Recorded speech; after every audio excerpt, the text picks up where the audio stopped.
अगर आज की तारीख में तुम एक लड़की हो और तुम किसी का मर्डर कर रहे हो, रेप कर रहे हो, या फिर कहीं पे भी कुछ भी बुरे काम कर रहे हो, बहुत सारे लोगों के साथ रिलेशनशिप बना रहे हो, उन्हें धोखा दे रहे हो, ये सब बोल्ड बिहेवियर है, ये फेमिनिज्म है, राइट? फेमिनिज्म तो वो कभी था ही नहीं जब अपने राइट्स के लिए लड़ते थे। और हम तो, अगर हमें किसी भी चीज़ के लिए ना कह दो तो वो एक ऑपरेशन वाली बात आ जाती है ना? अगर तुम्हें ना कह दिया कि नहीं किसी को मारना मत, तो ये तो ऑपरेशन हो रहा है। Okay, so I heard this case कि एक लड़की ने अपने फियांसे को मार दिया, ठीक है? उससे बदतर चीज़ मैंने क्या सुनी कि उस पर कमेंट्स आ रहे हैं ऐसे कि she should have sued the whole family, उसको और वर्स करना चाहिए था उस लड़के के साथ, और वो लड़का डिजर्व करता था ये सब। From the data that we get, उस लड़के को पता भी नहीं था कि ये लड़की उससे शादी नहीं करना चाहती, क्योंकि she was showing that oh everything is so good, I am so excited for our marriage, right? पर उसको बताए बगैर सिर्फ उसे धक्का दे देने से इस लड़की को लगा कि she is being bold and fighting for her oppression जो उसके साथ हुआ है। अगर कोई सेल्फ डिफेंस में किसी को मारे, किसी को चोट पहुंचाए, वो समझ में आता है, लेकिन अगर किसी के पास सारे प्रिविलेजेस हैं और फिर भी वो ये चीज़ कर रहा है, तो ये जस्टिफाइड नहीं है।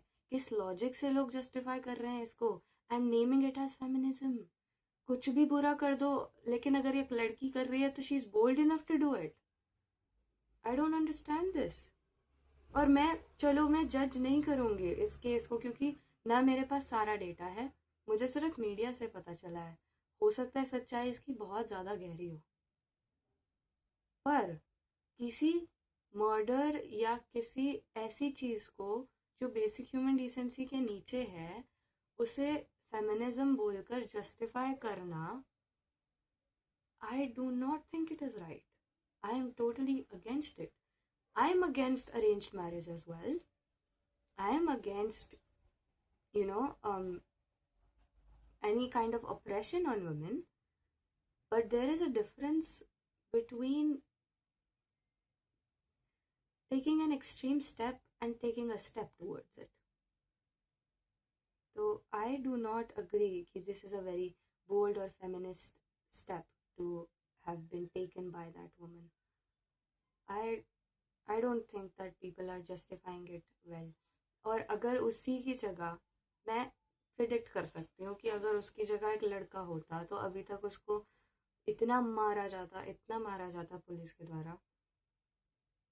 और मैं ये नहीं कह रही कि जो इंडियन हमारी पुलिस है या फिर जो भी है, they are not giving any attention to women's oppression या फिर वो सब।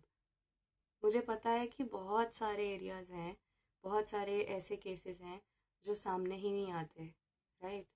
लड़की चुपचाप सहती रहती है।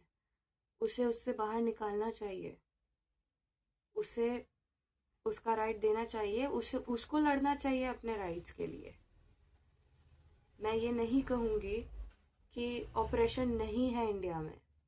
मैं ये नहीं कहूँगी कि सिर्फ लड़कियों को ही प्रिविलेज मिल रहा है और लड़कों को नहीं, या फिर सिर्फ लड़कों को प्रिविलेज मिल रहा है लड़कियों को नहीं। मेरा ये कोई जजमेंट पास करने का वीडियो नहीं है। मैं बस ये बता रही हूँ कि अगर तुम्हारे पास बहुत सारे अल्टरनेटिव थे, तुमने फिर भी मर्डर को चूज़ किया, और उस मर्डर पे लोग फेमिनिज्म लेबल कर रहे हैं उसको, तो ये गलत है, ये गलत है।